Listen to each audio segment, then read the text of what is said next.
जरा सोचिए, जिस बेटी को माता पिता ने बड़े नाज से पाला, उसके सारे ख्वाहिशें पूरी की, उसके नखरे उठाए, अगर उस बेटी की जान का दुश्मन खुद पिता बन जाए तो क्या होगा?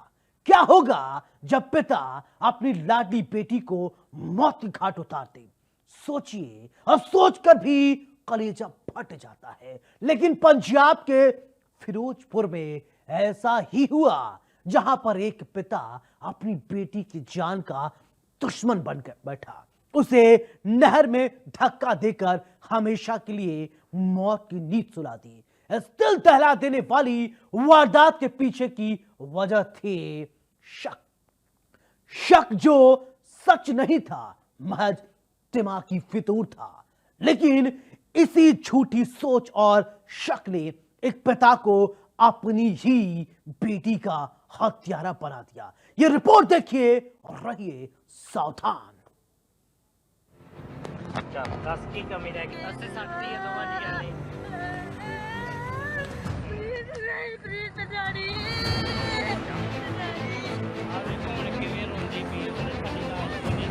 बेटी पर शक, पिता ने किया मर्डर, रस्सी से बांधे हाथ, उतारा मौत के घाट। भीख मांगती रही मां, बेटी को नदी में फेंका।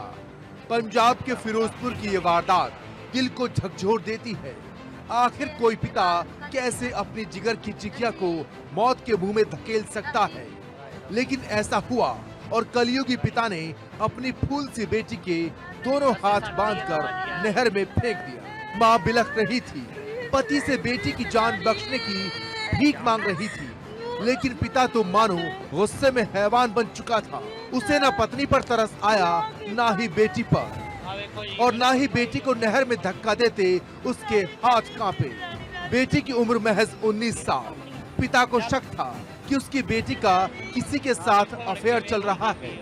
वो लगातार अपनी बेटी को समझाता था, उसे डांटता था, लेकिन जब पिता का शक हद से ज्यादा बढ़ गया तो पिता से बर्दाश्त नहीं हुआ और बेटी की जमकर पिटाई कर दी। पिता का इससे भी मन नहीं भरा तो मोटरसाइकिल पर बिठाकर अपनी बेटी को रिश्तेदार के घर ले जाने की बात कहकर घर से निकल गया। बेटी को लेकर खलील नहर के पास पहुंचा और बेटी को नहर में धक्का दे दिया। आरोपी पिता सुरजीत सिंह के ममेरे भाई के मुताबिक 30 सितंबर की रात करीब 8:45 बजे उसे फोन आया। सुरजीत सिंह ने कहा कि वो बेटी को लेकर अपने रिश्तेदार के घर मोगा रोड जा रहा है। सुरजीत की बात पर उसके ममेरे भाई को शक हुआ तो वो भी अपनी बाइक लेकर सुरजीत सिंह का पीछा करने के इरादे से मोगा रोड पहुंच गया। उसने देखा कि सुरजीत सिंह ने अपनी बेटी के दोनों हाथ बांध रखे हैं और खलील नहर के पास पहुंचते ही सुरजीत सिंह ने बेटी को नहर में धक्का दे दिया। इससे पहले कि वो सुरजीत को रोक पाता तब तक बहुत देर हो चुकी थी। नाजों से पाली बेटी अब मौत की नींद सो चुकी थी और पिता को इस पर जरा भी अफसोस नहीं। हाँ, एक सुरजीत सिंह नाम का शख्स है जिन्हें अपनी लड़की अपनी बेटी ਨੂੰ ਉਸਨੇ ਉਹਦੇ ਹੱਥ ਬੰਨੇ ਤੇ ਹੱਥ ਬੰਨ ਕੇ ਨਹਿਰ ਦੇ ਵਿੱਚ ਸਿੱਟਤਾ ਤੇ ਇੱਥੇ ਦੱਸਣਯੋਗ ਹੈ ਵੀ ਉਸਨੇ ਇਸ ਚੀਜ਼ ਦੀ ਵੀਡੀਓ ਵੀ ਬਣਾਈ ਤੇ ਉਹ ਜਦੋਂ ਸਾਡੇ ਕੋਲ ਇਨਫੋਰਮੇਸ਼ਨ ਆਈ ਉਹਦੇ ਰਿਲੇਟਿਵਸ ਵੱਲੋਂ ਦੀ ਮਰਨ ਵਾਲੀ ਲੜਕੀ ਦੀ ਭੂਆ ਵੱਲੋਂ ਪਹਿਲਾਂ ਇਨਫੋਰਮੇਸ਼ਨ ਆਈ, ਉਸ ਨੂੰ ਵੈਰੀਫਾਈ ਕੀਤਾ ਤਾਂ ਆ ਚੀਜ਼ ਪਤਾ ਲੱਗੀ ਤੇ ਇਮੀਡੀਏਟਲੀ ਪਾਰਟੀ ਸਾਡੀਆਂ ਡਿਸਪੈਚ ਕੀਤੀਆਂ ਇੱਥੋਂ ਤੇ ਉਹਨਾਂ ਨੇ ਉਸ ਨੂੰ ਗ੍ਰਿਫਤਾਰ ਕਰਨ ਵਿੱਚ ਸਫਲਤਾ ਮਿਲੀ ਤੇ ਜਿਹੜਾ ਇਸਨੇ ਆਹ ਬਹੁਤ ਹੀ ਖੌਫਨਾਕ एक एक्ट किया जिहड़े अपनी ही बच्ची नूं जिउंदी नूं नहर दे विच सिट्टा। सुरजीत सिंह ने न सिर्फ बेटी को नहर में धक्का दिया बल्कि उसका वीडियो भी बनाया। पुलिस को जानकारी लगी तो तत्काल मौके पर पहुंची। कुछ ही घंटों में गोताखोरों की मदद से शव को नहर से बरामद कर लिया गया। साथ ही आरोपी पिता को भी गिरफ्तार कर लिया गया। शुरुआती जांच में सामने आया कि सुरजीत सिंह अपनी बेटी के मोबाइल फोन और उसके दोस्तों को लेकर शक करता था। इसी वजह से वो मानसिक तनाव में था और झूठे शक ने उसे ये भयानक कदम उठाने पर मजबूर कर दिया और अपनी बेटी का हत्यारा बना दिया। फिलहाल पुलिस ने आरोपी पिता सुरजीत सिंह के खिलाफ हत्या का मामला दर्ज कर तफ्तीश शुरू कर दी है। Bureau report, India news.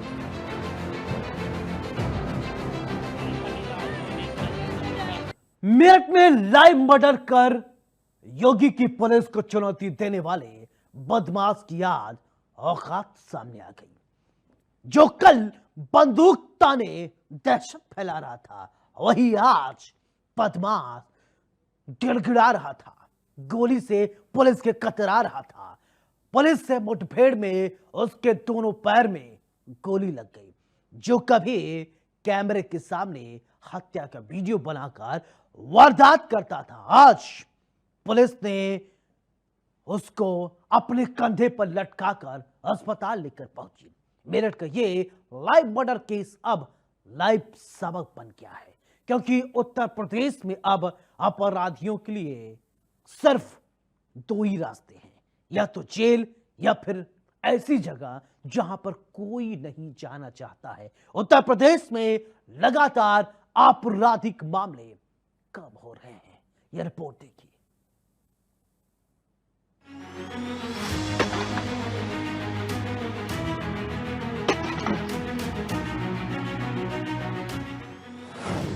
गोली की आवाज, अपराध का अंत, पुलिस की चली गोली, आरोपी की चीख निकली। मेरठ में अब दहशत नहीं, न्याय की गोली बोल रही। अपराधियों के लिए दो ही रास्ते, जेल या फिर मुठभेड़। यूपी में मेरठ पुलिस की रात भर की दबिश आखिर रंग लाई। लाइव मर्डर कर योगी की पुलिस को खुली चुनौती देने वाला जुल्कमर अब पुलिस की गोली से घायल है। दोनों पैरों में लगी गोली, चीख निकल पड़ी, रहम की भीख मांगने लगा। सीएम योगी की पुलिस से भिड़ने वाले इस बदमाश की हालत ये है कि अब वो अपने पैरों पर खड़ा तक नहीं हो पा रहा। जो कल कैमरे के सामने गोली दाग रहा था, आज पुलिस के सामने गिरकर दहशत में है। यह नगर थाना इलाके के ट्यूबवेल के पास एक युवक की लाश मिलने से सनसनी फैल गई थी। लाश की पहचान लिसाड़ी गेट निवासी आदिल के रूप में हुई थी। शुरुआत में मामला साधारण हत्या जैसा लगा, लेकिन अगले ही दिन लाइव मर्डर का वीडियो वायरल हो गया। वीडियो में जुल्कमर नाम का युवक पिस्टल से 3 गोलियां दागता नजर आया। उसने वीडियो वायरल कर मेरठ में दहशत फैलाने की कोशिश की। वीडियो में जुल्कमर का चेहरा साफ दिख रहा था। गोली चलाते वक्त उसके साथी वीडियो शूट कर रहे थे। इस वीडियो ने मेरठ की कानून व्यवस्था पर भी सवाल खड़े कर दिए थे और शहर में खौफ का माहौल बन गया। लेकिन मेरठ पुलिस ने इस चुनौती को स्वीकार किया और घंटों की दबिश के बाद जुल्कमर से आमना सामना हो गया। मुठभेड़ के दौरान बदमाशों ने पुलिस पर फायरिंग की। पुलिस ने भी जवाबी कार्रवाई की और दोनों पैरों में गोली खाकर जुल्कमर ढेर हो गया। पश्चिम उत्तर प्रदेश में अब एक नया दौर शुरू हुआ है। हत्या करने के बाद जो है हत्यारे यानी कि जो आरोपी होते हैं, जो बदमाश होते हैं, उनके द्वारा वीडियो बनाई जाती है और वीडियो बनाकर सोशल मीडिया पर वायरल कर दी जाती है। वहीं एक ताज़ा मामला मेरठ में देखने को मिला है, जहां पर बदमाशों ने पहले आदिल की हत्या की और उसके बाद 11 सेकंड का गोली मारते हुए वीडियो बनाया और वीडियो को सोशल मीडिया पर जो है वायरल कर दिया। वायरल होने के बाद मेरठ पुलिस ने वीडियो का संज्ञान लेते हुए देर रात जो आदिल के हत्यारे थे उनसे पुलिस की मुठभेड़ हुई है और जो 11 सेकंड की जिसके द्वारा वीडियो बनाई गई थी और आदिल पर 3 गोली मारी गई थी, उसके पुलिस के साथ एनकाउंटर हुआ है और पुलिस की जो 2 गोली उसके अलग अलग पैरों में लगी हैं। वहीं अब उसका इलाज मेरठ के जिला अस्पताल में चल रहा है। वहीं पुलिस पूछताछ में सामने आया है कि जो आदिल का दोस्त था उसके कहने पर जो है आदिल को गोली मारी गई। पुलिस ने मौके से पिस्टल, कारतूस और खोखे बरामद की, जबकि उसका साथी अंधेरे का फायदा उठाकर फरार हो गया। एसएसपी मेरठ विपिन टांडा के मुताबिक इस वारदात का मास्टरमाइंड हमजा था। हमजा और आदिल के बीच कहासुनी हुई थी। उसी रंजिश में आदिल को बुलवाकर जुल्कमर से हत्या कराई और वीडियो वायरल कर दिया। थाना लोहिया नगर में 30 तारीख को एक युवक का शव मिला था, जिस पर की पुलिस की जांच पड़ताल में कुछ लोगों का नाम सामने आया। परिजनों द्वारा इसमें नामजद तहरीर दी गई थी और इसमें एक वीडियो भी वायरल हुआ हाल ही में, जिसमें कि गोली मारते हुए युवक आइडेंटिफाई हुआ और उसमें उसका नाम जुलकमर बताया गया। आज पुलिस टीम जब चेकिंग कर रही थी, थाना लिसाड़ी गेट और लोहिया नगर की पुलिस टीम जब चेकिंग कर रही थी, तो उन्होंने 2 अभियुक्तों को रोकने का प्रयास किया, जिसमें कि उन्होंने पुलिस पार्टी पर फायर किया। जवाबी कार्रवाई में एक अभियुक्त को गोली लगी और वो घायल हुआ है और दूसरा अभियुक्त भागने में सफल रहा। मेरठ पुलिस ने एक बार फिर साबित कर दिया कि योगी राज में अपराधियों को सिर्फ 2 ही गारंटी हैं, या जेल या मुठभेड़।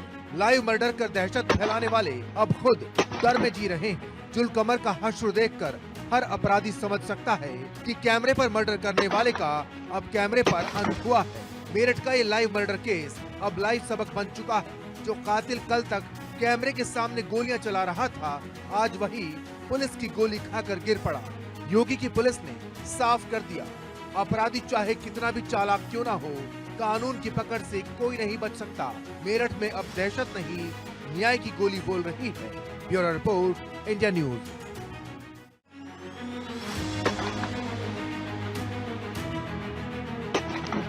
जब जिंदगी रिश्तों के बोझ तले दबने लगे तो इंसान मौत को भी राहत समझने लगता है। शामली जिले के कैराना इलाके से एक ऐसी ही दिल दहला देने वाली घटना सामने आई है, जिसने हर किसी को सन्न कर दिया। एक पिता ने घरेलू कलह और बेवफाई की दर्द में अपने 4 मासूम बच्चों संग यमुना नदी में छलांग लगा दी। घटना से पहले युवक ने अपना एक सुसाइड वीडियो बनाकर सोशल मीडिया पर वायरल किया, जिससे पूरे जिले का माहौल दहल उठा। वीडियो में अपनी पत्नी को इस दर्दनाक कदम के लिए जिम्मेदार ठहरा रहा है।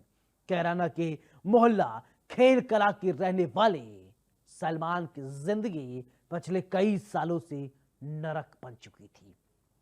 कभी प्यार की उम्मीद, कभी झगड़ों की चुभन और आखिर में टूट गई दिल की भयावह कहानी, जिसने न सिर्फ एक परिवार को मिटा दिया बल्कि पूरे समाज को सोचने पर मजबूर कर दिया। आखिरकार सलमान के साथ क्या क्या हुआ होगा?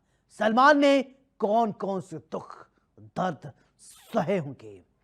पत्नी की बेवफाई ने उसे इस कदर बेचैन कर दिया कि उसने सिर्फ मौत को ही गले लगाना एक रास्ता समझा। लेकिन ऐसे में सवाल कि आखिरकार कब तक मानसिक प्रताड़ना से ऐसे लोग कमजोर होते रहेंगे? ये रिपोर्ट देखिए। प्यार, दर्द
जाकर कह रहे तो उनके हाथ पांव ऊपर थे।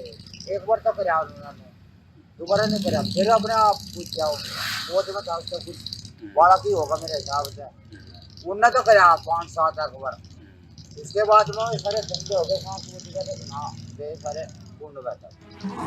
नदी में कूदने से पहले सलमान ने एक वीडियो रिकॉर्ड किया। वीडियो में वो अपनी पत्नी के नाम संदेश दे रहा है। कहता है कि अब नहीं जीना, सब खत्म हो गया। 4 बच्चों को साथ लेकर जा रहा हूँ। वीडियो बनाने के बाद उसने वही क्लिप अपनी बहन गुलिस्ता को भेजी। गुलिस्ता ने जब वीडियो देखा तो होश उड़ गए, लेकिन तब तक बहुत देर हो चुकी थी। अपने 4 बच्चों के साथ कल इसने जो है 12:30 पौने 1 के आसपास इसने एक वीडियो बनाई, जिसमें उसने वीडियो में कहते हुए सुना जा रहा है कि इसकी पत्नी कहीं किसी के साथ चली गई है, पत्नी से कुछ विवाद वीडियो में आ रही है, और ये यमुना पुल है, यहाँ पे आके इसने वीडियो बनाया और अपनी बहन को भेजा है। यहाँ ढूंढ रहे थे उसको। आज कुछ आशंका कुछ लोगों ने जाहिर की कि एक व्यक्ति पुल के नीचे से पुल से कूदा हुआ है। अब इसी आशंका पे हमारी टीम आई हुई है। यहाँ कैराना के बहुत सारे लोग आए हुए हैं जो उनको तलाश कर रहे थे, उनके जो परिजन हैं, उनके रिश्तेदार हैं। जैसे ही वीडियो सोशल मीडिया पर वायरल हुआ, पुलिस प्रशासन में हड़कंप मच गया। कैराना पुलिस, एसडीआरएफ और गोताखोरों की टीम मौके पर पहुंची और यमुना नदी में रेस्क्यू ऑपरेशन शुरू किया। नदी में सर्च ऑपरेशन चल रहा है। महिला की भूमिका और उसके प्रेमी की जांच की जा रही है। फिलहाल पांचों की तलाश जारी है। इनके घर में कोई नाराजगी हो गई थी। इनके घर वालों ने बताया पत्नी इनको छोड़ के चली गई थी। शायद उसी के गम में ये इधर आए थे और यहाँ पता चला यमुना ब्रिज में इन्होंने पुल से कूदकर अपनी आत्महत्या की। सर, और बताया जा रहा है कि इसके तीन से चार बच्चे भी इसके साथ थे। सर, बताया तो यही जा रहा है कि 4 बच्चे भी इसके साथ थे। हमारे गोताखोर लगे हुए हैं, सर्च कर रहे हैं। मुझे मौत का डिसीजन यूँ लेना पड़ा। इस औरत ने 7 महीने से मेरी ज़िंदगी तबाह कर रखी। इसलिए बच्चों की भी ना कोई सरकार से उम्मीद है, ना किसी से, कुछ नहीं, किसी से कुछ नहीं है। ये कानून ऐसा है, मैं कुछ कह नहीं सकता। तो इसलिए आगे के लिए कोई औरत ऐसा ना करे, इसलिए मैंने 5 जिंदगी खतरे में डाली। ये जुलम इसलिए करा मैंने। इस औरत ने मेरा दिन रात का जीना आराम कर रखा, बिल्कुल इसलिए करी मैंने जो मेरे कर। लोग पूछ रहे हैं, क्या इतना बड़ा कदम उठाना जरूरी था? क्या एक पत्नी की बेवफाई का जवाब बच्चों की मौत हो सकती है? स्थानीय लोग महिला की भूमिका की गहन जांच की मांग कर रहे हैं। कई लोगों का कहना है कि अगर समय पर परिवार या प्रशासन मदद करता तो शायद 5 जिंदगियां यूं यमुना में समा नहीं जाती। शामली में एक दुखद हादसा हुआ है। एक युवक ने अपने 4 बच्चों के साथ यमुना में कूद कर आत्महत्या कर ली है। हालांकि घटना कल दोपहर 12 से और 1 बजे के बीच की बताई जा रही है। हमारे साथ जो युवक सलमान नाम का जो युवक कैराना का रहने वाला था, उसकी बहन हमारे साथ में है। उसने ये काम करने से पहले मेरे पास वीडियो भेजी, पर इतना मालूम नहीं था कि ये काम हो जाएगा। हमने सोचा कुछ सारा कोई बात नहीं, ऐसा नहीं कर सकता। जब हम यहाँ आए, जब कैमरे को उम्र में चेक कराया, जब देखा, जब पता चला, फिर यहाँ वालों ने भी बताया, मच्छियों वालों ने भी बताया, जो यहाँ बुग्गियों में मट्टी रेता भर रहे थे उन्होंने भी बताया। तो कौन कौन परिवार में सलमान के थे? कितने बच्चे या परिवार में कौन कौन लोग यहाँ पे रहते थे? यहाँ पे तो रहते थे 4 बच्चे थे। क्या नाम था उनका, या नाम याद है उनका? बच्चों का छोटे बच्चे थे। एक का मेघ था, एक का सीपा, एक का यान, एक का इनाइसा। अच्छा, आपका भाई था, बताया जा रहा है कि पहले भी कई बार दुखी रहता था, उसकी पत्नी को लेकर के विवाद था। क्या विवाद था आखिर पति पत्नी का? विवाद जिसका गलत था। जब रिश्तों में विश्वास मर जाता है तो जिंदगी भी सांसें लेना छोड़ देती है। शामली का ये हादसा सिर्फ एक पारिवारिक झगड़ा नहीं, बल्कि उस समाज का आईना है जहां बेवफाई और टूटे रिश्ते कभी कभी इतनी बड़ी कीमत वसूल लेते हैं कि पीछे बस रह जाता है सन्नाटा और सवाल। सलमान की तलाश जारी है, पर उस पिता की उम्मीदें शायद यमुना की गहराइयों में हमेशा के लिए चूक चुकी है। Bureau report, India news. Prayagraj से एक ऐसी वारदात सामने आई है जिसने प्यार और इंसानियत दोनों को शर्मसार कर दिया। बीच सड़क पर एक प्रेमी ने अपनी गर्लफ्रेंड को बाइक से करीब 500 मीटर तक घसीटा। युवती चीखती रही, गिड़गिड़ाती रही, चिल्लाती रही। आरोपी नहीं रुका। दुपट्टा बाइक में फंसा था, शरीर सड़क पर रगड़ रहा था और भीड़ बस तमाशबीन बनी रही। लोगों के जुटते ही आरोपी बाइक छोड़कर फरार हो गया। रिश्ते मोहब्बत के मिसाल बनानी चाह रहे थे, वहां ये रिश्ता हैवानियत का मिसाल बन गया। ये रिपोर्ट देखिए और ऐसे प्रेमी, ऐसे दरिंदों से रहिए सावधान जो प्यार के नाम पे करते हैं फरेब। संगम नगरी प्रयागराज में हैवानियत की हद पार कर देने वाली घटना आई। एक युवती को उसी के ही प्रेमी जो कहे जाने वाले हैं, उसी ने उसके ऊपर हमला किया और बकायदा उसको 500 मीटर तक गाड़ी से बुरी तरीके से घसीटा।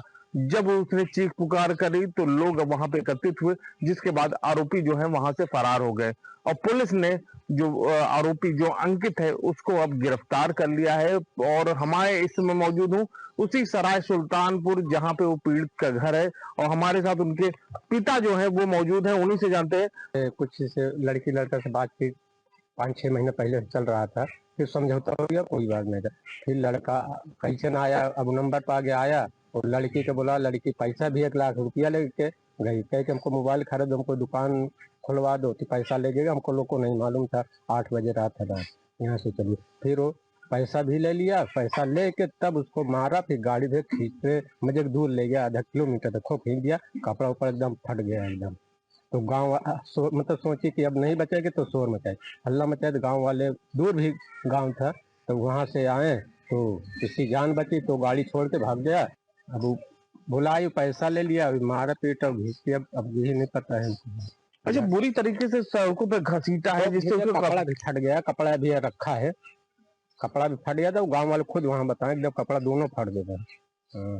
और फिर पुलिस बोली कि, पुलिस वाले कहें कि ऐसे जानते तुम लेडीज लेके आते, अब कैसे हम बैठाएं इसको, तब भी एम्बुलेंस आई लेके गए। क्या हम चाहते हैं, उसको जेल जाना चाहते हैं और क्या, सदमा होना चाहिए, जेल उसको होना चाहिए और क्या। अभी हालत नहीं होगा तब कब होगा। देखिए, पीड़ित परिवार जो है वो चाहता है कि जो आरोपी हैं उनके खिलाफ सख्त से सख्त कार्रवाई हो जिससे उनको न्याय मिल सके। उनकी यही मांग है, क्योंकि जिस तरह से हैवानियत की गई, सड़कों पे उस बच्ची को घसीटा गया, लड़की को, और बुरी तरीके से घसीटा गया, जिससे उसके शरीर में काफी चोटें हैं। अभी उसका पुलिस मेडिकल करा के उसका इलाज करा रही है। तो वहीं पीड़ित परिवार जो है उससे न्याय की गुहार लगा रही है कि उसे जल्द से जल्द न्याय मिले और आरोपियों को सजा मिले, ऐसी कि वो आने वाले समय में भी किसी के साथ ऐसी घटना न कर सके। Amit Srivastava, India news, Prayagraj.